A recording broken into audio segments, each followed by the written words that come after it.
Hey beautiful people, how's it going, and welcome to a new video. So today I want to talk about my Flicker Strike Scion build, which I've been playing over the past week on stream. This is a really comfy Flicker Strike build, not too expensive for an endgame Flicker. Usually they're around 200-300 divines. This one I got going at the current version for under 100 divines, and it is very comfy, over 100,000 EHP, as well as over 30 million DPS.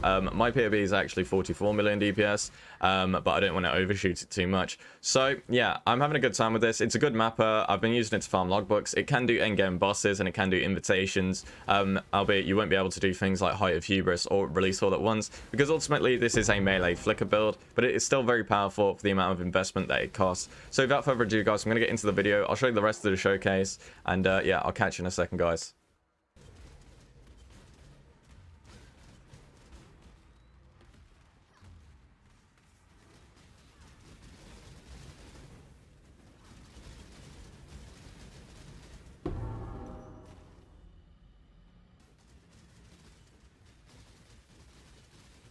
Arrogant toy.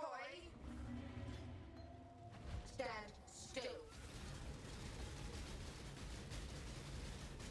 Open heart.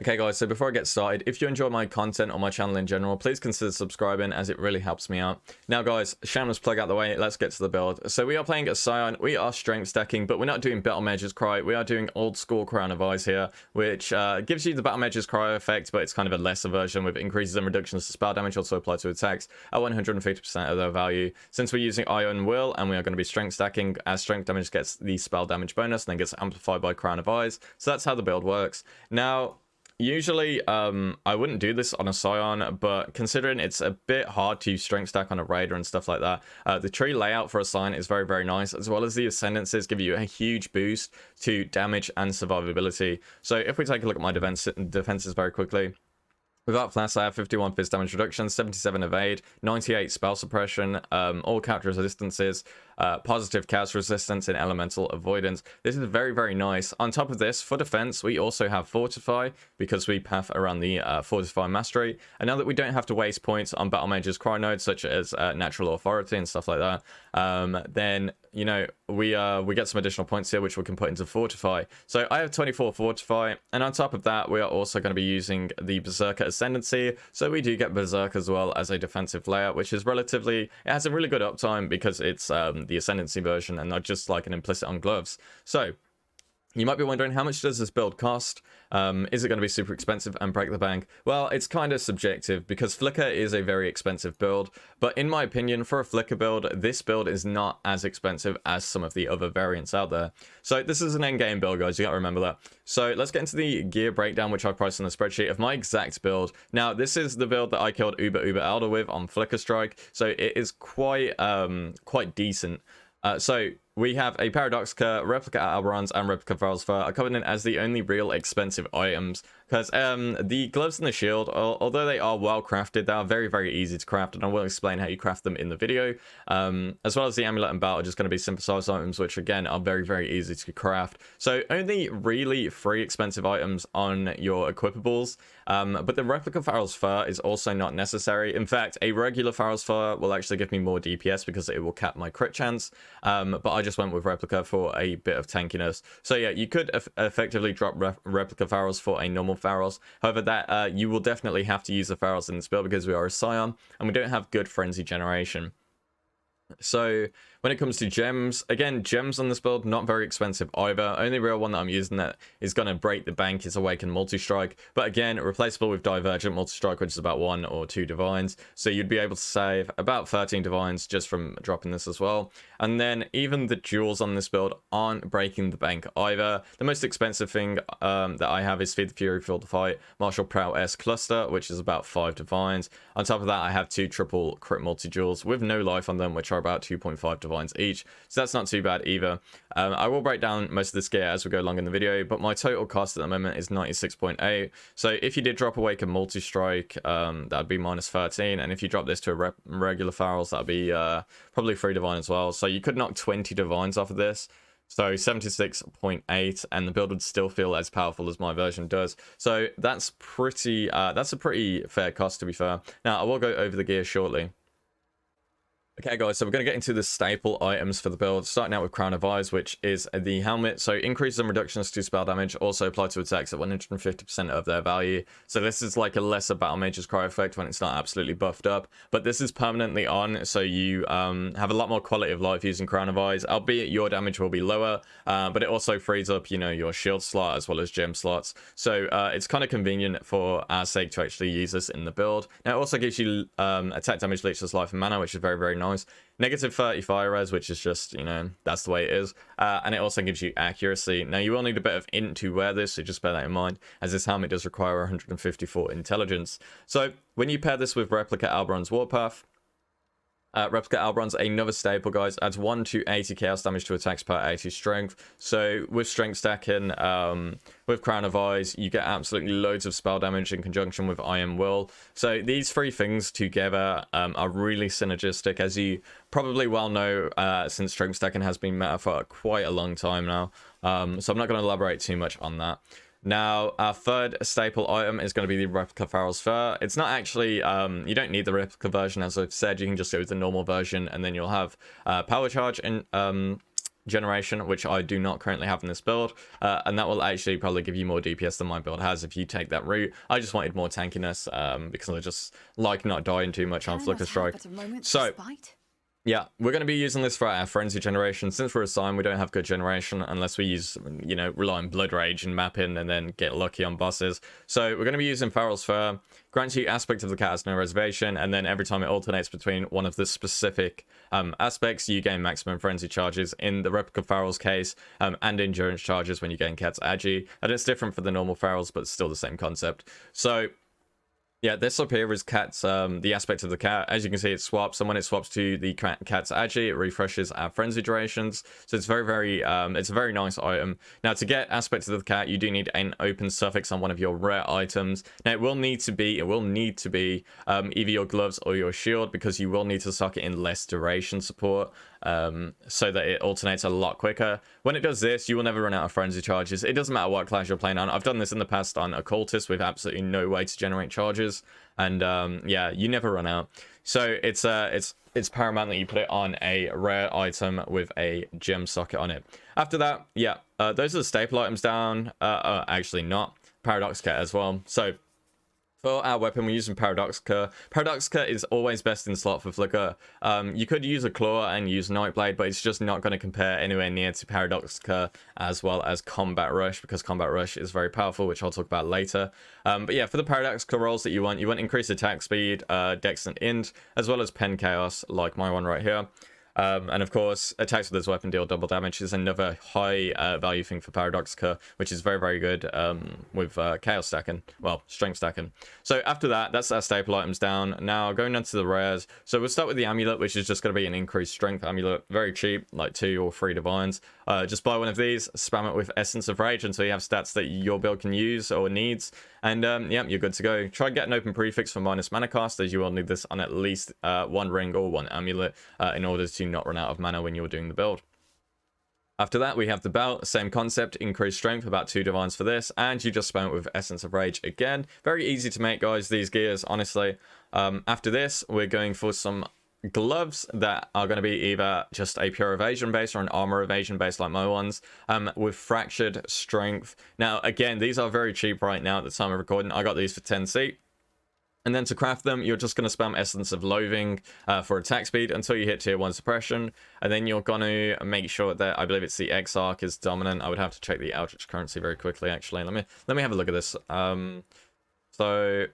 It's this one here. If the Exarch is dominant, reroll prefixes. So yeah, the Exarch will need to be dominant, and then you can do your prefixes. I kind of half-assed my prefix. I've got increased rarity and tier 4 life. I couldn't be bothered to make them any better than that. So yeah, that's how you craft the gloves. Very, very easy to make. Honestly, it will not cost you a lot at all. These literally cost me about 50C to make. Kind of got lucky with the loathing spam. It might take you a bit more, but yeah, actually not that hard to craft. So for the implicits on these, we're going to go for increased damage per 100 strength, and strike skills target 2 additional nearby enemies. Yeah, that's all you really need for that. To get this, you're going to need to get one of them to perfect, and then spam the other one with the exceptional currency, and then Orb of Conflict both to exquisite. And hopefully that shouldn't set you back too much, but it might be a little bit. It might be kind of expensive to hit the perfect implicits, so just bear that in mind. After this, these are really, really cheap. So increased strength rings affected by the reflection of Calandra. These rings are better than synthesized rings, believe me. You get so much more strength from these rings than you'd imagine. So this one in my case is 143 strength, 120 int and accuracy. Try and get some downsides that aren't really going to affect you. Like I have reduced rarity, which a lot of people are like, oh my god, but you can't get money from Solara's touch now, like who cares. And then physical attack damage leached as life by the enemy. That's fine, nobody really cares about that either because the enemies will just die too quickly. So if we look at the strength, oh wait, I'll talk about my other one first. So the other one as well, 159 strength. You can absolutely cap out one res like I have. I got 130 cold on this, and the minus effects are reduced cold damage, which is irrelevant, and reduce energy shield, which again is absolutely irrelevant. So if you want to see how much strength these gives me, okay, so this is an 18% increased attribute. Actually, I better take the bar off. 18% increased attribute belt with 69 strength here. Now, this will be more than this because this is 18% on the implicit. But if you compare this to a ring, which would only have like 7. So if I take this off, I have 2,072 strength now. If I take this off, I have 2,111. So you can see the difference between these two items is not much, considering that is an 18% implicit. So these rings are about 20 to 50 chaos. It's absolutely crazy. If you get obviously a really, really good one, then it might cost you a bit more. But I literally paid about 20c for that. And I think I paid about a divine for this because of the accuracy and the int. Maybe a little bit more, I can't really remember. But yeah, they were both relatively cheap for what they do, honestly. After that, final thing in the slot, guys, we are using a Ironwood Buckler, which is an evasion rating base, again, so we can get suppression. And then same concept, guys, got increased strength on the implicit, and then you're just going to spam it with Essence of Rage. Wow, the crafting in this build, absolutely out of this world.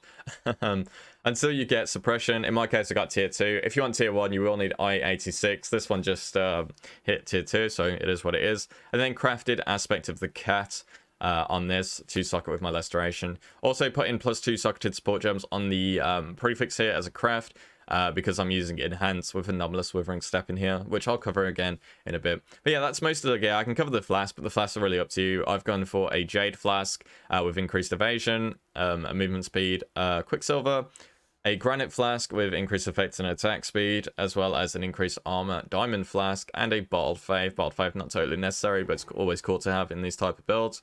Easily replaceable though if you want. You can replace it with whatever you like. So yeah, that's the equipable gear going on now. I'm going to jump into the skill tree next. Okay guys, so I'm going to talk about a tree, but you can't really level this build as a strength stacker, so you will have to level this build as, say, Hollow Palm Smite. Do 5 ways until you're like level 92, and then you can swap to this tree. Now this has a general skeleton to follow, so there's not really too much to talk about. So you're going to want to definitely follow this pathing once you eventually swap into a strength stacker. And the reason that we're doing the pathing like this is for our split personality, so we get Giga 2 strength and max life on this duel, and 2 strength and dex on this one. Now the reason we're using 2 strength and dex on this one is because we're using Mage Bane, so dexterity boosts help us get chance to suppress, which will help us cap. I'm currently at 98%, but that will be 100 if I get hit by any spell. Because yeah, I have the enchant on my boots, so I'm not too fussed about being at 100% all the time. Now for the most part, there's not too much to talk about. I'll talk about dual placements and whatnot. So straight off the bat here, I'm using the Slayer, Forbidden Flesh, and Flame, which I'll cover the essences in a bit. Coming around this way, you put an Inertia here, which gives you Dexterity gets transformed into Strength. This is a nice little slot. You can get this with Corrupted Blood as well. It shouldn't be too expensive, to be honest. Maybe 2 or 3 divines, but yeah, you get quite a lot of strength from these placements. If we take that out, you can see that's nearly 200 strength on that one. We have another one down here, which again is a decent amount of strength. Only this one's 104, a little bit less than this one, but still probably your best in slot duel that you can place here. Coming over this way, since we're playing Flicker Strike, we're going to put an Intuitive Leap here. This is a very usual Intuitive Leap spot. I've taken Heartseeker for multi, +1 Frenzy over here, and 10 life. If you need accuracy, you can take Equity if you really need to. If you need res like I do, you can take Survivalist, which will also give you +1 max cold res.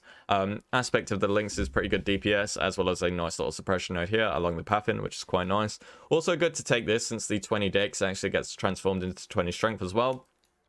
For 1 point, 20 strength is not too bad. So yeah, coming down, carrying on going. Over here we have our Lethal Pride. The one that I'm using is Seed 12. 826. And this gives 20% strength. If we take a look, 5, 10, 15, and I believe there's one more, 20 over here. And then we have multi, max life, and +1 fortification. So a very, very good timeless jewel here. Probably I think this is the best in slot timeless jewel you can actually get for this build. They're about between like 4 and 6 divines on trade right now. There was like 5 of them on when I last checked. So yeah, try and pick one of these up if you can. If you can't find this exact one, just try and get a decent amount of strength, maybe multi, maybe fortification, life, leech, any of those things is fine. Yeah, and then we carry on moving around this way. We've got one large cluster here.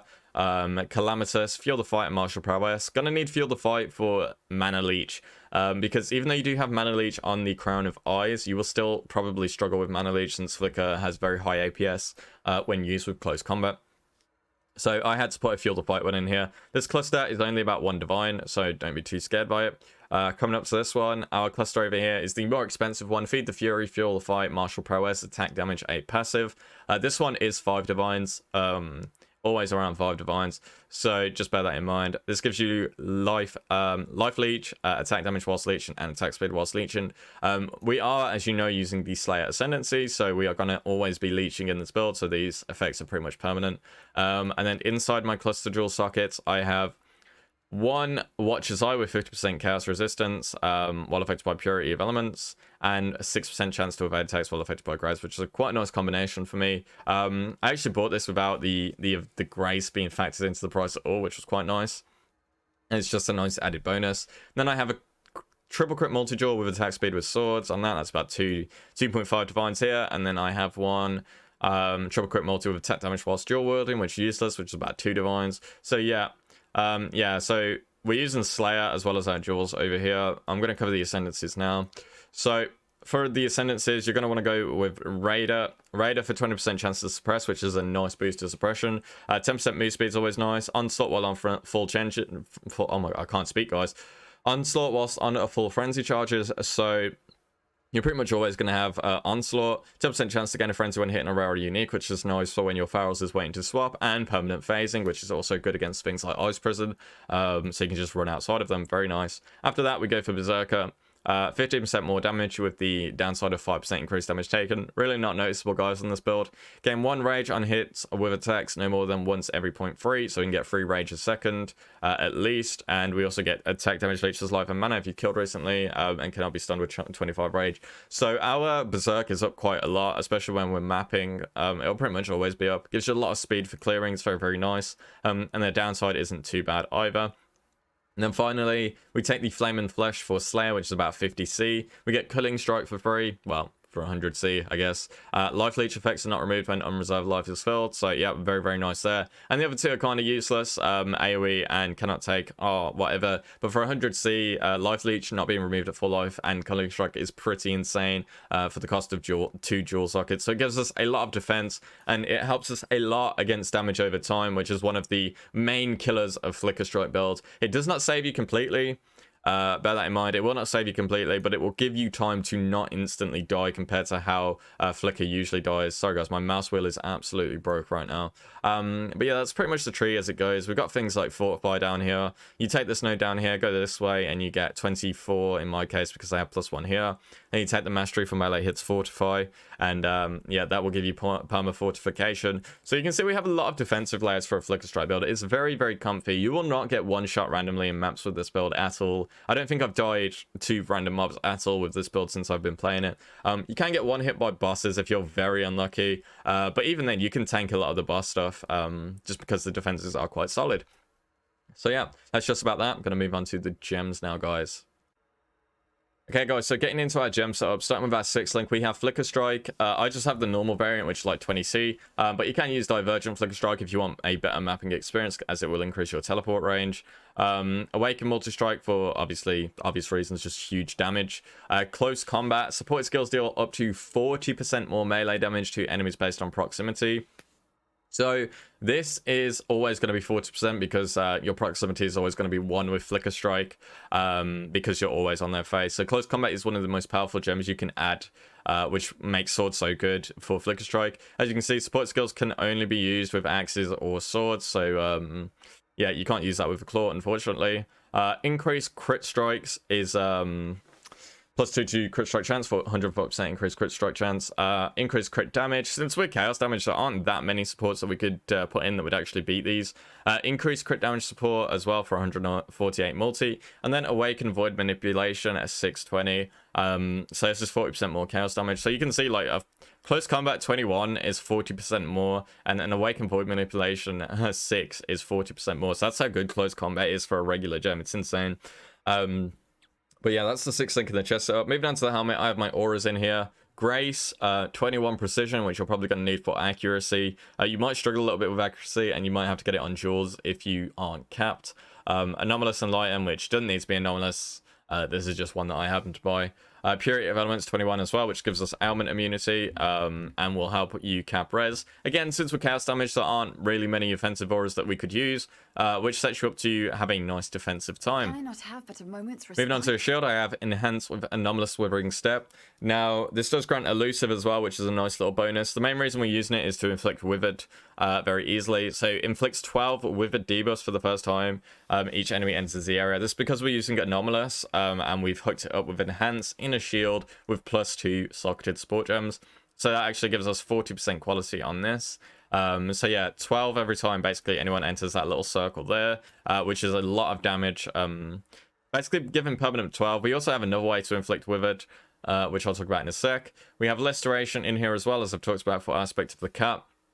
Moving on to the boots, Ancestral War Chief, Val Ancestral War Chief, Withering Touch support. So we put these on the totems to also inflict Wither very quickly on like bosses and stuff like that. These guys hit very quick, and there's going to be 3 of them, so there's a good chance they're going to get 15 Withered stacks very quickly, as well as entering the area. So yeah, this one, the PAB, I've got 15 Withered on bosses because it's not very hard to get 15 on this build at all. Multiple totems, Phantasmal Ancestral Protector, which gives you increased effect of Ancestor Totem buff, which in this case is 19% more attack speed. So yeah, if we look at our APS, we have 6.99 right now, and we put that up and we got 8.2. So, well, 8.5 when the swap's over. So as you can see, these things give huge attack speed, which is great. So like say you're doing a boss, you just put these up very quickly, and then your damage is just going to be set. 192,000 tooltip right now.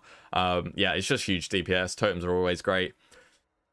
Coming up next, we have the Blood Rage, Phantasmal Leap Slam for attack speed. So just so as Leap Slam's a little bit faster, you know, you put Blood Rage on, you can Leap Slam around quite quickly. Even more so when you've got Berserk and Combat Rush and shit like that.